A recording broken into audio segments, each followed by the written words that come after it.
Dyson has announced its second beauty contraption from the Supersonic, with a hair curler that is based on air instead of extreme temperatures.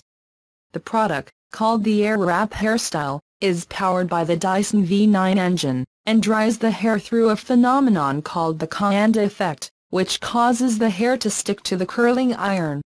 Bursts of air follow the curved surface of the curling bar, and the difference in air pressure pulls the hair so that it wraps around the curling iron.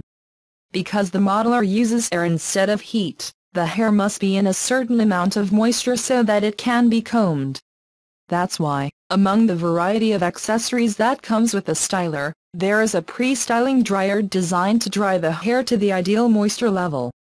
Then there is the smooth brush to add volume to fine hair, and a firm smooth brush to smooth curly hair.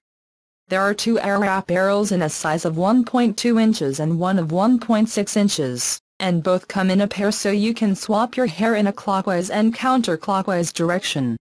And finally, there is a round volumizing brush that adds shape and volume.